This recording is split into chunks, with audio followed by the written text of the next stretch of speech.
Hello friends. आज आपण पाहणार आहोत महान शेक्सपियर यांची अजरामर ट्रॅजेडी ओथेल्लो.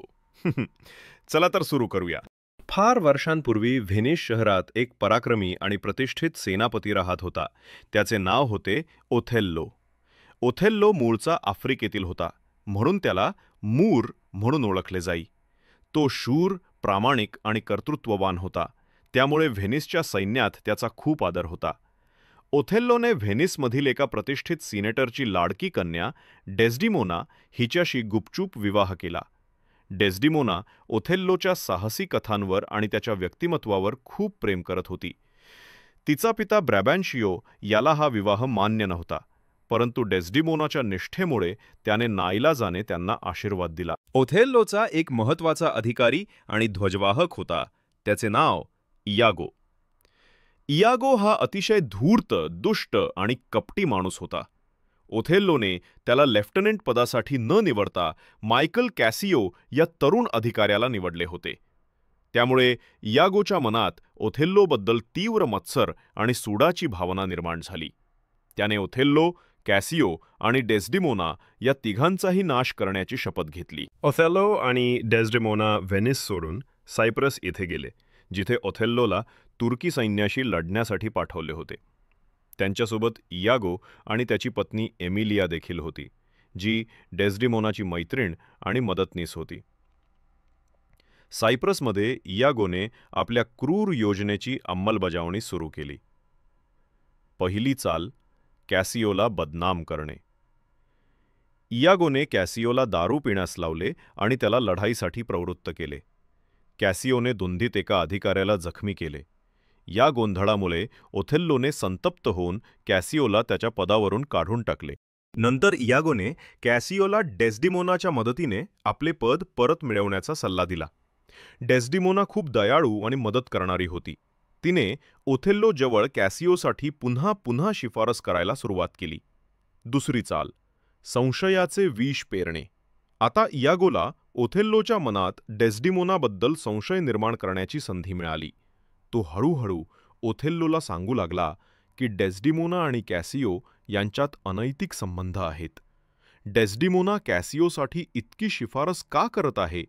या प्रश्नाने ओथेल्लोच्या मनात संशयाचे पहिले बीज पेरले गेले. ओथेल्लोने इयागोवर इतका विश्वास ठेवला होता की त्याला इयागोचे बोलणे खरे वाटू लागले. इयागोने अत्यंत सफाईने ओथेल्लोच्या निष्पाप प्रेमाचे रूपांतर भयानक मत्सरात केले. तिसरी चाल, रुमाल, हँडकर्चिफ. आणि अंतिम षडयंत्र, डेस्डिमोनाकडे एक सुंदर रेशमी रुमाल होता, जो ओथेल्लोने तिला प्रेमाची निशाणी म्हणून दिला होता. हा रुमाल तिच्या आईने तिला दिला होता आणि तो त्यांच्या प्रेमाचे प्रतीक होता. एका प्रसंगी डेस्डिमोनाच्या नकळत तो रुमाल खाली पडला. इयागोची पत्नी एमिलियाने तो उचलला आणि आपल्या पतीला इयागो दिला.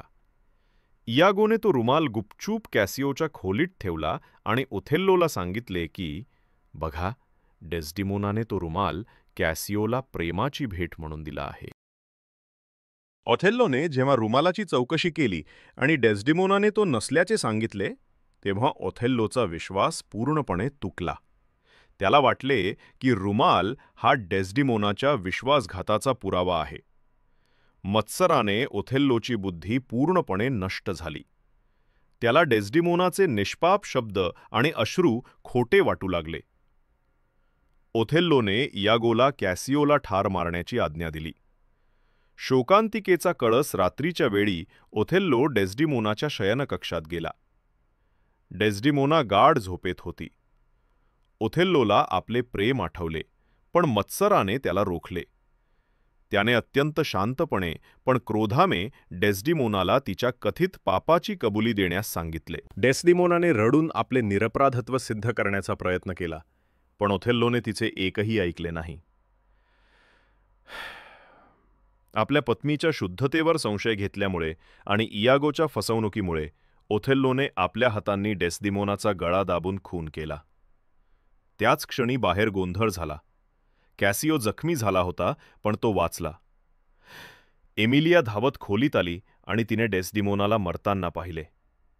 एमिलियाला जेव्हा कळले की इयागोने त्या रुमालाचा वापर करून हे सर्व षडयंत्र रचले, तेव्हा ती घाबरली आणि तिने त्वरित ओथेल्लोला संपूर्ण सत्य सांगितले. हा रुमाल मीच उचलला आणि माझ्या पतीने इयागो मला तो कॅसिओच्या खोलीत ठेवायला लावला, एमिलियाने ओरडून सांगितले.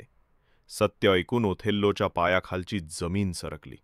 त्याला समजले की त्याने आपल्या निष्पाप आणि प्रेमळ पत्नीचा केवळ एका नीच आणि कपटी माणसाच्या खोट्या शब्दांवर विश्वास ठेवून खून केला आहे.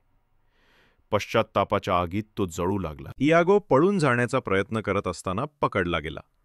पण सत्य उघड केल्यामुळे इयागोने एमिलियाला क्रोधाने ठार केले. आपले प्रेम, आपली पत्नी आणि आपला सन्मान गमावल्याचे दुःख ओथेल्लोला सहन झाले नाही. त्यानं आपल्या खिशातून एक खंजीर काढला आणि स्वतःच्या पोटात खुपसून घेतले. रक्ताच्या थारोळ्यात पडलेला ओथेल्लो आपल्या मृत डेस्डिमोनाच्या शेजारी पडून राहिला आणि शेवटी त्यानं प्राण सोडला. अशा प्रकारे एका निष्पाप प्रेमाचा, एका शूर सेनापतीचा आणि एका कपटी मित्राच्या विश्वासघाताचा ओथेल्लो या शोकांतिकेत दुःखद शेवट झाला. ही कथा आपल्याला शिकवते की मत्सर आणि संशय जेव्हा माणसावर हावी होतात तेव्हा ते सर्वात सुंदर नात्यांचाही कसा नाश करू शकतात. अशाच प्रकारच्या ट्रॅजेडी, ड्रामा, पोएम्स आणि इंग्लिश लिटरेचरबद्दल मराठीमध्ये जाऊन घेण्यासाठी मॅडनेस फॉर लिटरारिया या चॅनलला लाईक, कमेंट आणि सबस्क्राईब करा. धन्यवाद.